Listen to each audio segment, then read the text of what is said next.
This episode is brought to you by Knowing Hospitality, a full-service hotel management company that has developed a simple and straightforward management fee based on profit, not revenue.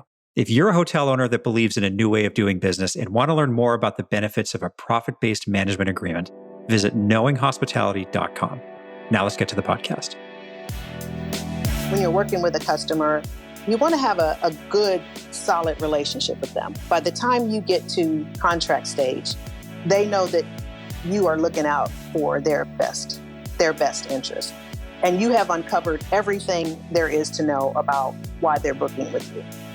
Welcome to the Proven Principles Podcast, the show that deconstructs the inner workings of the hospitality industry, breaking down the tools, tips, and tricks that the world's best-run hotels use every day.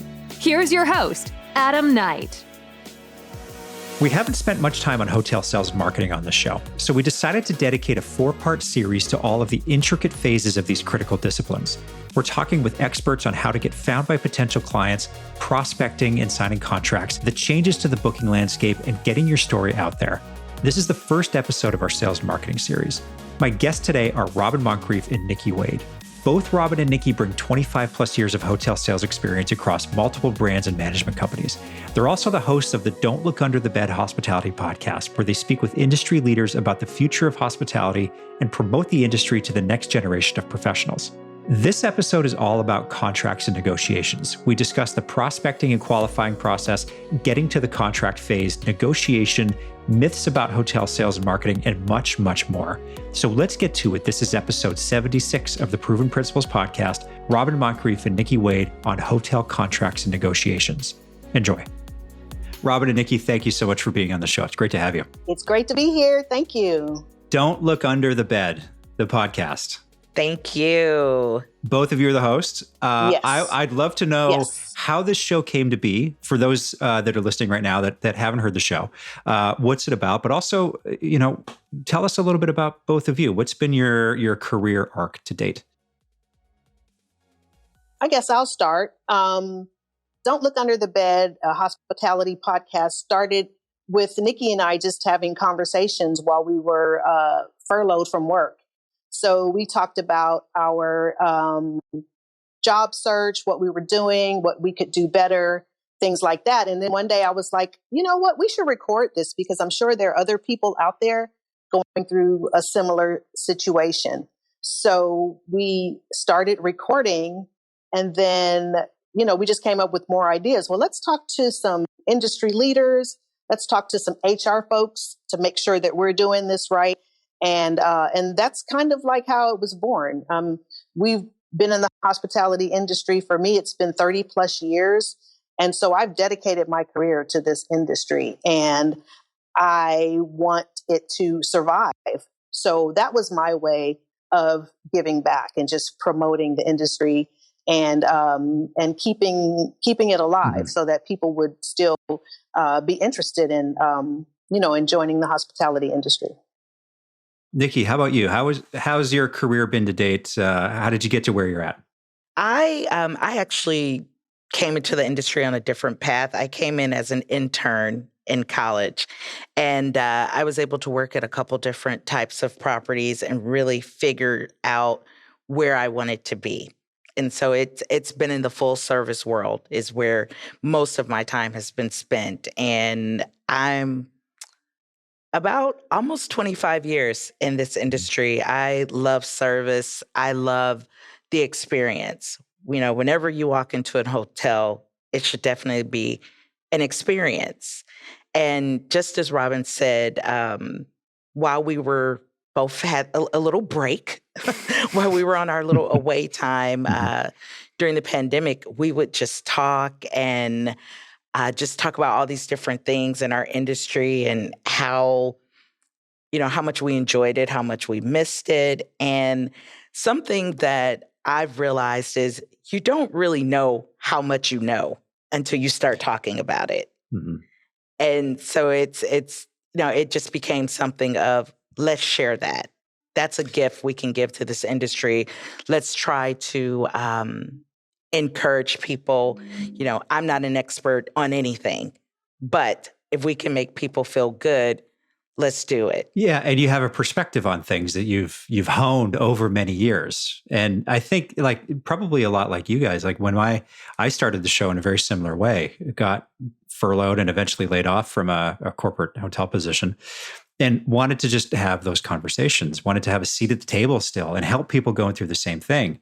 And it felt funny talking about my experience and like, who am I coming to putting out a show, right? And I don't know if you had that imposter syndrome feeling too at the beginning, but over time you kind of realize like, oh, we're all going through the same stuff. And, you know, it kind of helps to maybe wallow a little bit in the experience that we all went through. But at the same time, everyone's trying to find a path. How do I deal with this? And just getting more information helps you figure it out. Yes. Yep. You're absolutely right. So you guys are doing great work. Keep it up. Please keep going with the podcast because I love it. But thank you. What I wanted to really dive into today, this is the first in 4 episodes of a sales and marketing series for hospitality. And I was talking with Niki before we started recording. I haven't had a lot of sales and marketing people on the show. And that's not by design. That's just my brain is so hyper wired towards operations that the sales and marketing piece throughout my career and on this show has just been a bit of a blind spot.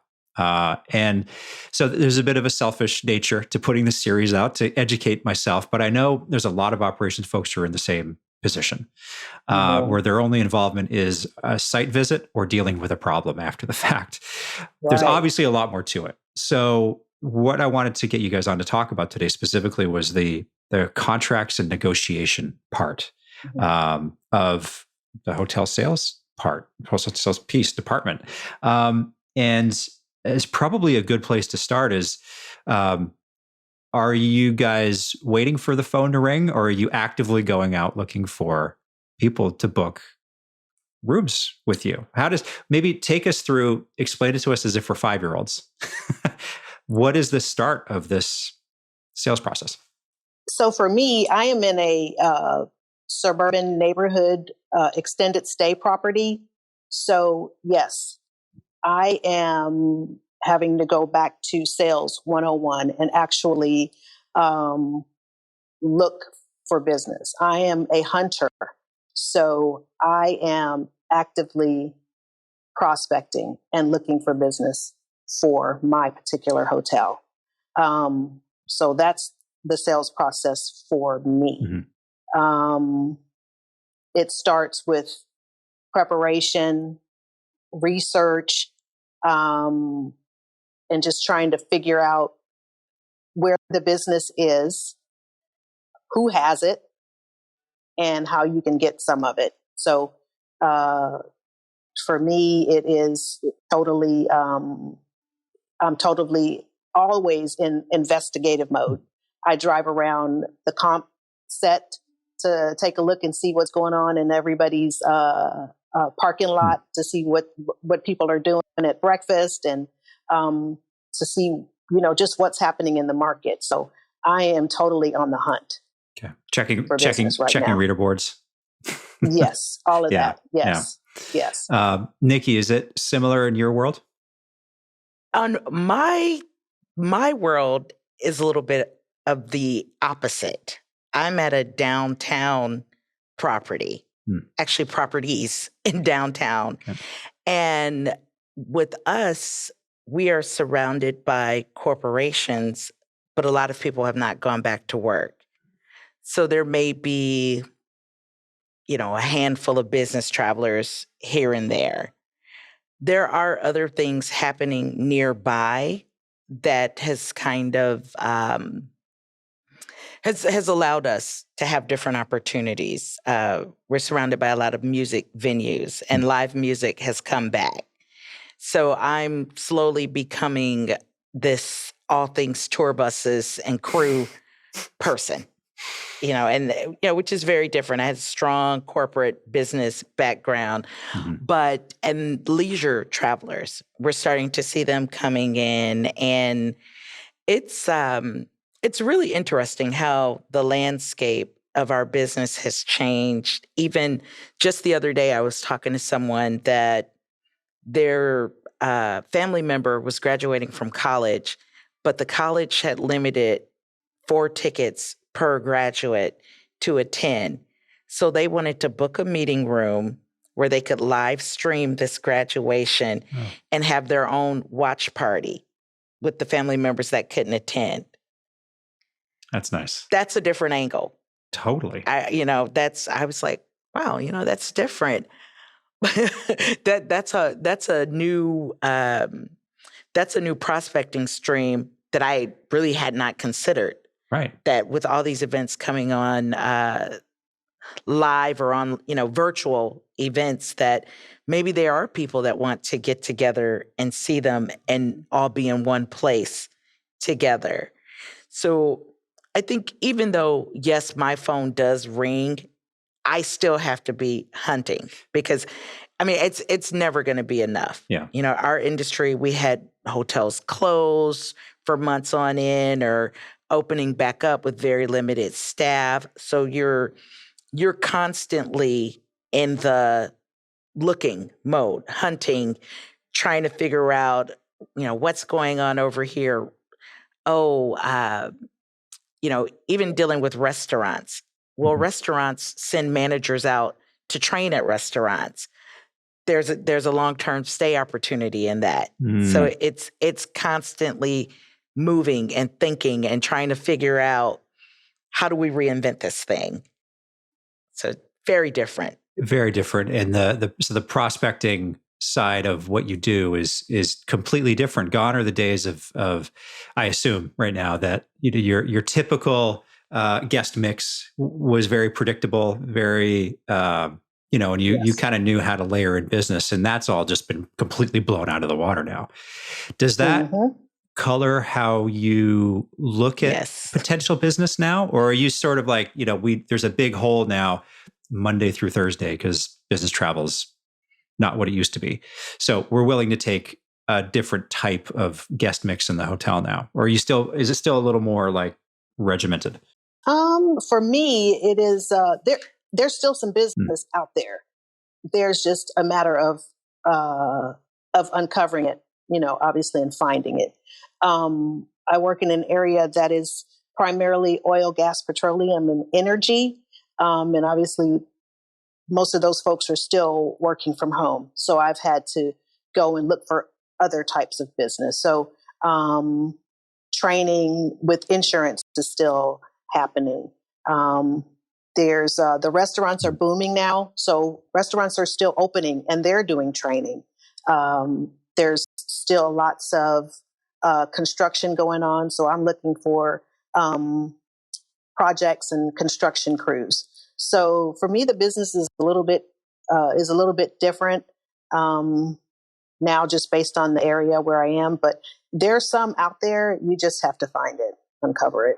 What's the process of getting from inquiry to contract? Has that process or conversation with the client changed over the last couple of years?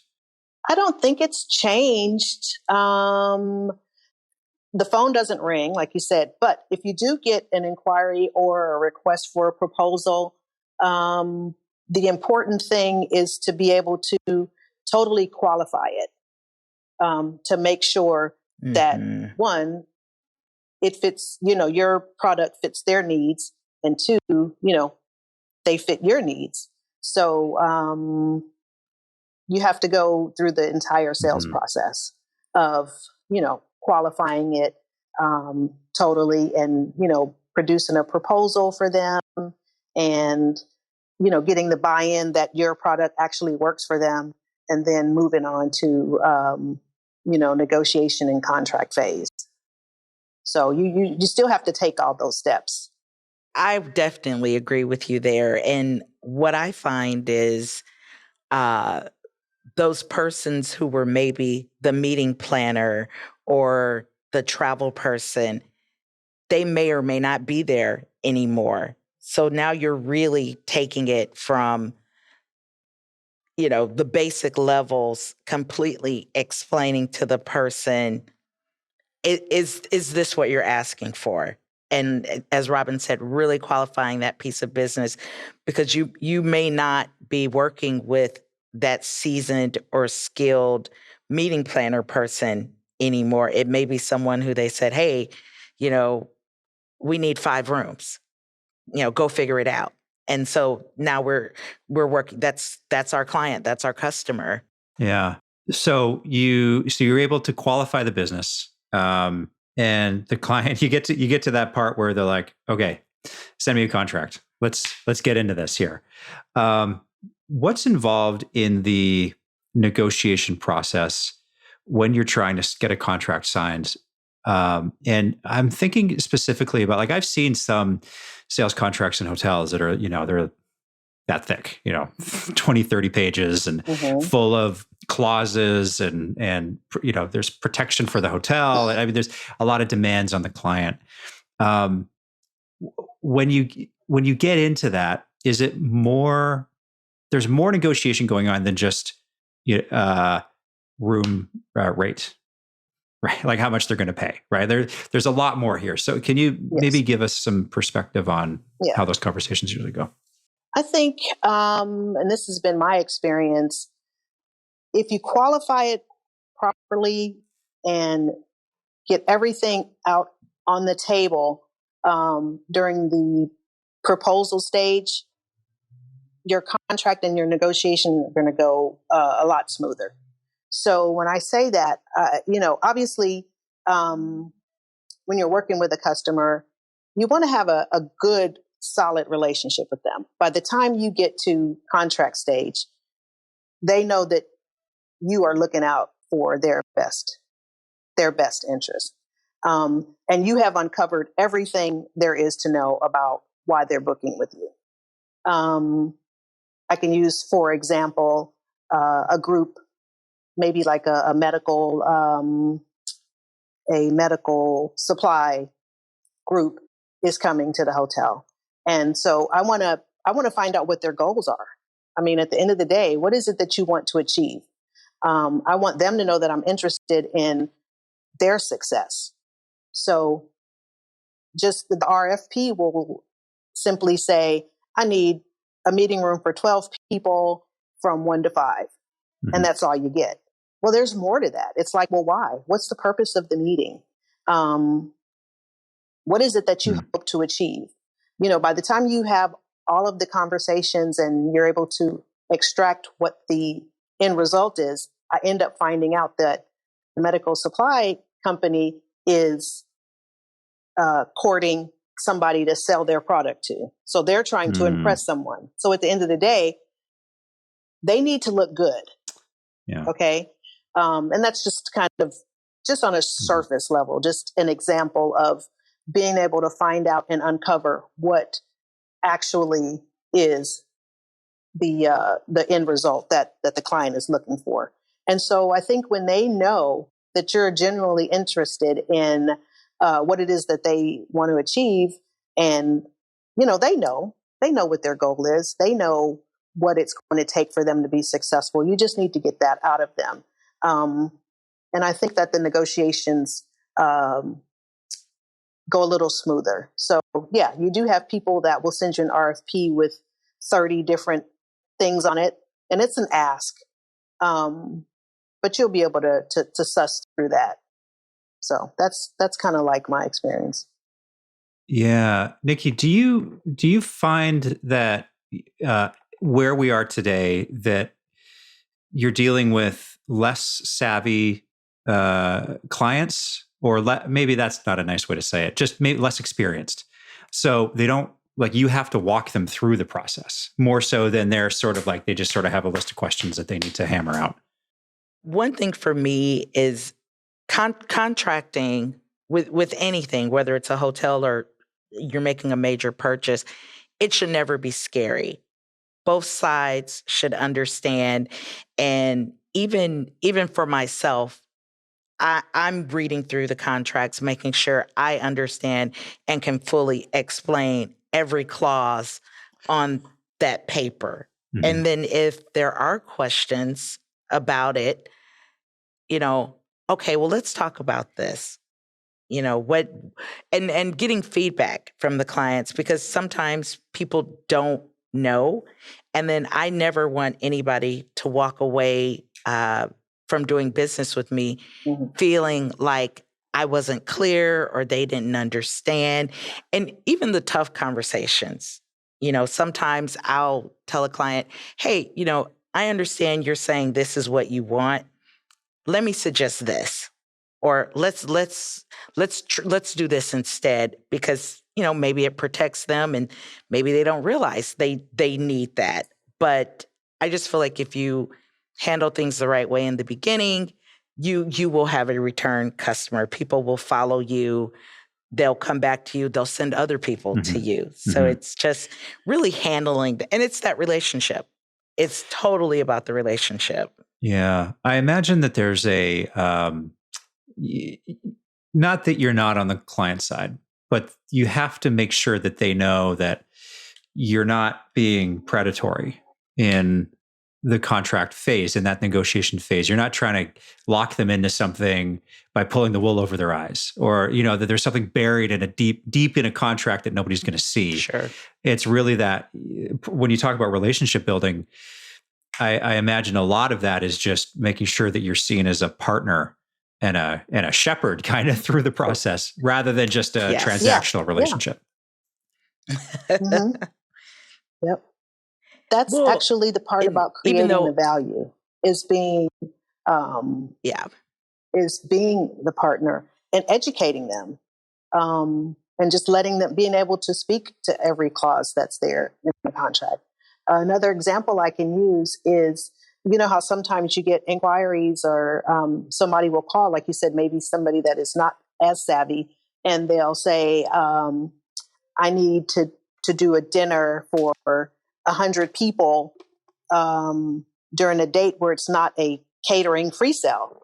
Well, the catering manager is going to say, well, we don't have it available. And so this person is like calling every hotel in the area trying to find space. Well, nobody has stopped to tell them, hey, let me tell you what's going on. The catering functions without rooms, they're booked within a 90-day period. So call us back, and, if there's space available, we can move forward. But at this time, there's not going to be a hotel that's going to offer you space without rooms outside of, whatever the parameters are. And people appreciate that, just like, oh, well, I had no idea. I've called like 15 hotels and nobody has space. What's going on? And it's like, that's what's going on. The space comes with the rooms. And some people don't know that. And so it's just a matter of, again, educating, educating the client, and people appreciate that. And just like Niki said, with clauses and things like that, it's just a matter of making them feel comfortable, and that you are on their side, and it is a partnership. Is there something or situation that you've found yourself in where the client, you're dealing with somebody who hasn't really done a lot of this, and they're not asking enough, or they're not asking the right questions? Because, and you're sort of intuitively know as you're talking to this person, like, if we don't cover this could be a problem down the road. So what do you do when you find yourself in that situation? Do you really do you lead them down a path? Or do you say like, oh, don't you want to know about this? Don't you want to know about that? Because you haven't asked yet. That, you want to take for this, Niki, me, or you want me to where take I it? really, I can take, I was going to use an example of attrition. When you're dealing with rooms attrition, that's something that people may not be aware what, rooms attrition. What, like, if I have 10 rooms and I only use 5, then you can just go sell the other 5. And we're like, no, that's not quite how that works. So then and I always go back to rooms attrition, and I explain it to them in detail. And then also I put the dollar amount with it. If you don't perform here, you're going to owe me this much. And I've even told clients, I don't want to have this tough conversation with you, so let's talk about it right now. Mm. Maybe we can adjust your rooms block, see how it looks. And if you need more, we can give you more. But, versus going down this path and then I have to call you and send you this letter and all these things that aren't very fun. Let me be upfront and explain to you how this works. And then you tell me. And 9 times out of 10, they totally appreciate it. They get it. And it's, oh, I didn't know. And thank you so much. That's what happens. So that's just being a good partner. Yeah. It really is. That's just being a good partner. Yeah. Yeah.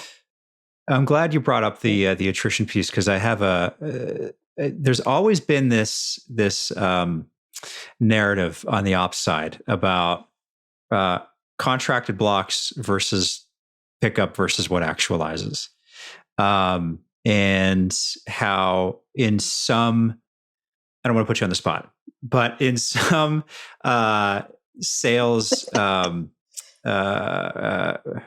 incentive plans, that it sometimes it appears from those that don't work in the sales department that there's that the actual pickup doesn't matter. It's just whatever gets contracted that the salesperson is incentivized to do.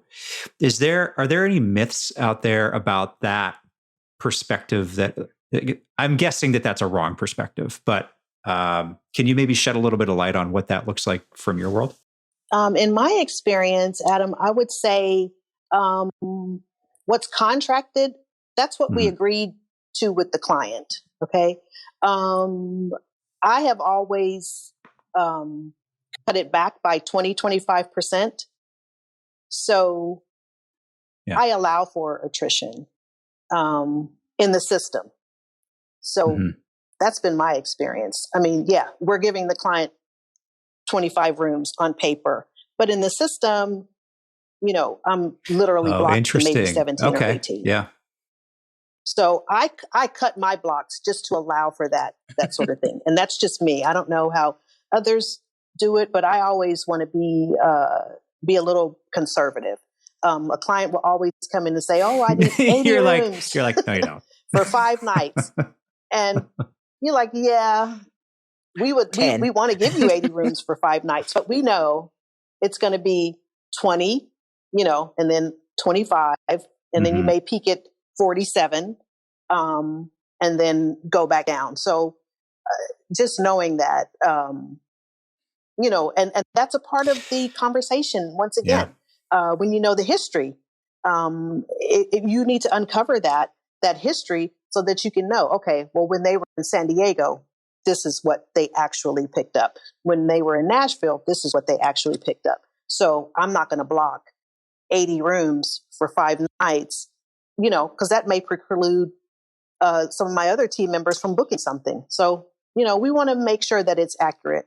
Yeah, that's a really good point. Is the collaborative nature of the salespeople in a hotel all working together, right? You don't want to you don't want to take a block that prevents, to your point, everybody else from being able to get business in there. I think that opens you up probably to a lot of risk too. I mean, the whole point about layering in business is that it reduces the risk during the week. If a block doesn't pick up, then you're like, well, we're 48 hours out and we need to sell 100 rooms. That's true. I was just going to say, to Robin's point, that you do have to work together. And then I've worked at places where they had, we called them the revals. So you'd put your group rooms in, they'd come in, and even if you washed the numbers down, you did your cuts by 20%, and then they only picked up 2 rooms, then it would go the other way. Yeah. And, you'd be getting these negative numbers. So I think it's just being a good steward of the hotel and your resources. How much leeway do you have to negotiate the particulars of a contract? I think everything is different. Every contract is different. There are different markets. So if you're working in an association, on an association group, you typically know that goes through committee. So that's a long booking cycle. So that takes a long time to kind of get through all the different authorizations and approvals that it needs to go through. For corporate, so if you have an oil and gas company, it's like, okay, they can call you Friday and they could be here on Monday. Same with the pharma or, a local medical technology group. So I would say it's all relative to the specific market. Niki, same experience? Yeah, it really is. And yes. And I've done like sports. And so negotiating with teams is far different from probably anything I've ever done. It's just the ask with them. It looks different. There's certain things they absolutely have to have. And, you have to, okay, well, let me see if I can get you 200 pounds of ice or, you just have to do it. So it does. The different industries, they lead you into what that negotiation is going to look like. That's a really good point. And I'm wondering if there's, if you've got an eye on, especially if it's a new client, how much future business you're able to get from somebody. Like, what is there a lifetime value of this client that has to be part of the consideration when you're in the negotiating process? Because it'd be really easy to just say, no, this is this is what it is. This is what it is. But if you can establish a long-term relationship with a new client, maybe you'd be willing to be more flexible. Absolutely. Again, it goes back to qualifying it. That's going to be one of the first things on the table when you're talking to them. Where have you been in the past? What has worked well? What's the repeat value of it? Who's the decision maker? What's the decision making process? What are the factors to make the decision? Who else are you considering? So all of these things are items that need to be on the table before there's a proposal even presented. So you asked about clients asking questions before. It's not them asking questions, it's us asking questions and being able to uncover everything. And that's been my experience. Yeah. No, I think that's absolutely actually really interesting perspective. I think it's I like that it keeps coming back to you leading the conversation. You're always trying to figure out if this is the right client for you. And it's through those lengthy discussions. And you might be, I imagine you're working sometimes on a client for weeks until you get to the contract phase. Sometimes months, years. Yeah, for sure. That is so true. It's just depending on the markets that you have. Oh, true. Yeah, good point. Niki, I'm sure that you've found yourself in a position. Yeah, because if you're in an association. Yeah. I'm sure, Niki, you've found yourself in a position where a talk has fallen apart and you thought you were there and they're just like, no, we're pulling back for whatever reason. What are some of the most common reasons for this that you've found in your discussions? When that happens, like I immediately start wondering, what did I miss? Especially when it's something that I felt like I had it, it was within reach. And I usually am able, and again, it's the relationship, able to go back and say, has anything changed? What has changed? And sometimes it's just, they really prefer this brand. I was trying to get them to go somewhere different, but the decision maker really prefers this. I more or less look at that as that's a time to kind of look at how I'm selling. Did I ask all the right questions, or had I thoroughly checked out who the competition was to be able to say, okay, well, why are you looking over there? What are those guys doing? So it's, and sometimes you do lose business. You work hard on business and you lose it, and it could have nothing to do with you, but it could just be that, you know what, so-and-so got married there and they just wanted to go back. things that are totally beyond your control. And that just comes with doing your due diligence and knowing, having everything out there and in front of you. Is it, Robert, is it possible to get things back on track? Have you had are there any tips or things that you've done that can kind of bring them back to the table? I think so. In my case, I would say negotiations typically will fall apart. Again, it goes back to that qualifying phase. If you didn't find out who the decision maker was. So all this time I've been talking to Adam, and Adam is merely collecting information, and I sent Adam the proposal. Well, Adam can't say yes or no.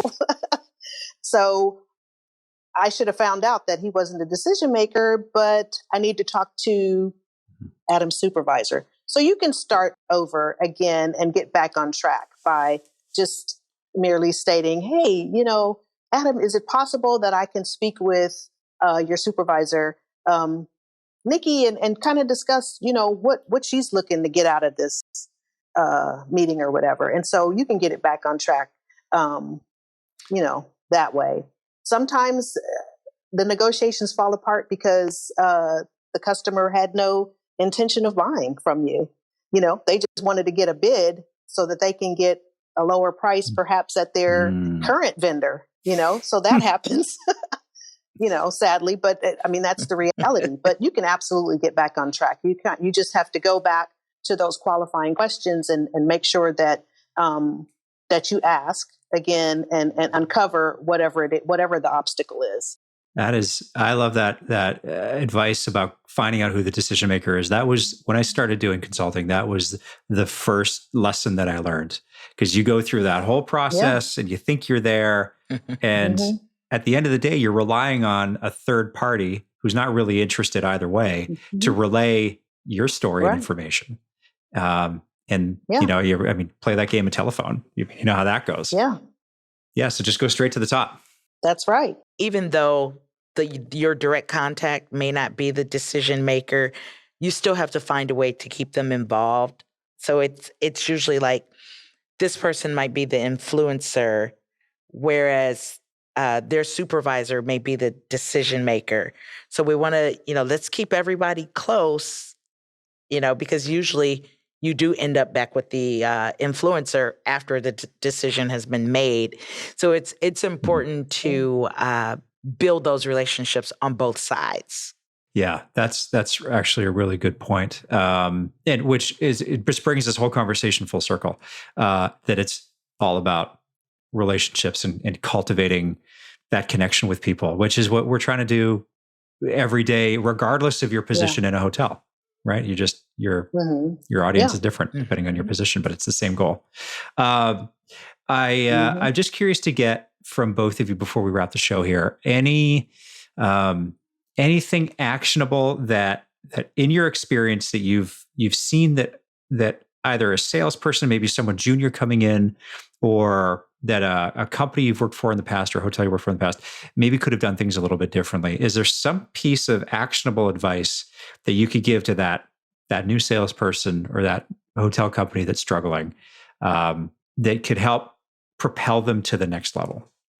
Gosh, I would say for any hotel salesperson, the sales training is absolutely key. Take advantage of those 2 weeks that you're onboarding and really get to know, obviously, your product, but your market, and take advantage of all of the online learning. There's so much now, whether it's Marriott or Hilton or even LinkedIn, where you can get different perspectives.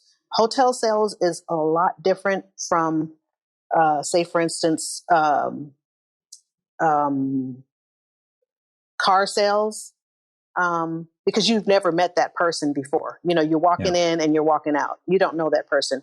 But hotel sales, you're going to meet somebody. They're going to send you an RFP, or you're going to talk to the phone with them. And that's your opportunity to start building that rapport and building that relationship. So I would just say, take advantage of all the training, and that person deserves the proper onboarding. Niki, how about you? That's absolutely correct in the training portion. I mean, I think about there's things that I do 25 years into it that I learned at my very first hotel job. And it's funny because we laugh about it, but it always works. And I think that says a lot to the strength of that training and the conviction of that, we and learn how to deal with conflict. If you're a new salesperson, learn how to deal with conflict and negotiation. Yeah. It will save you if you're able to really become strong with it and confident in what you're doing. It's just hospitality sales, it's changed. It's changed a lot, but some of it is still very much the same.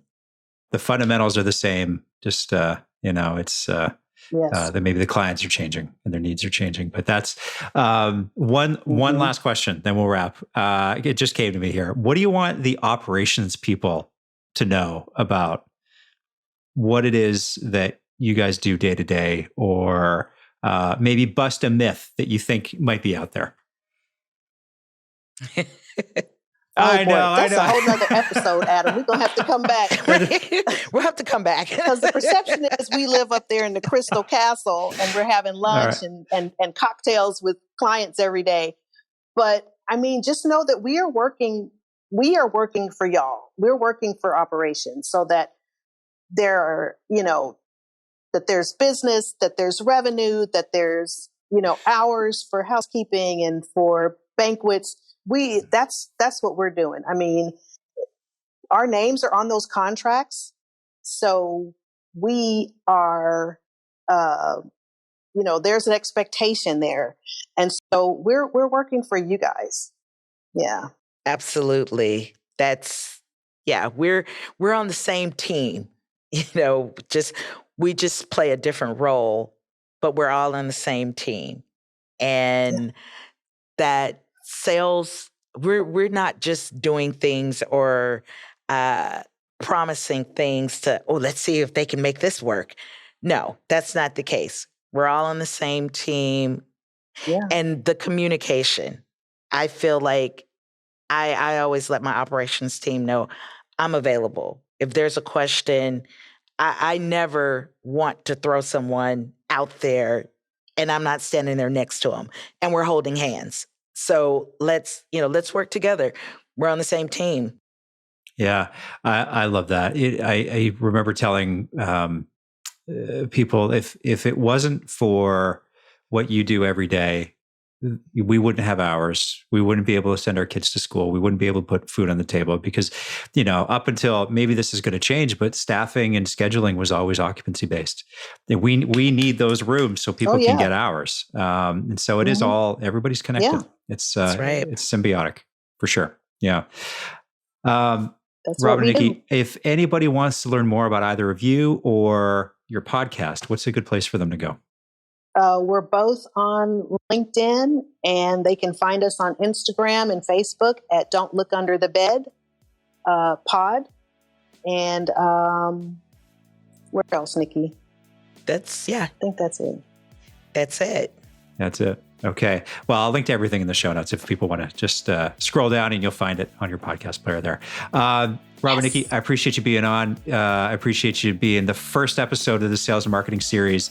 I hope it provides value for people out there. But either way, appreciate you guys bringing your expertise on and keep up the great work with the podcast. Thank you so much. We appreciate the opportunity. Thank you. This was my episode with Robin Moncrieffe and Niki Wade. You can learn more about their podcast on Instagram at Don't Look Under the Bed Pod. To hear past episodes or check out our other content, go to theprovenprinciplespodcast.com. Thank you so much for listening to the show. You can subscribe wherever you get your podcasts, and while you're there, please leave us a rating and a review. I'm Adam Knight, and you've been listening to the Proven Principles Podcast. Until next time.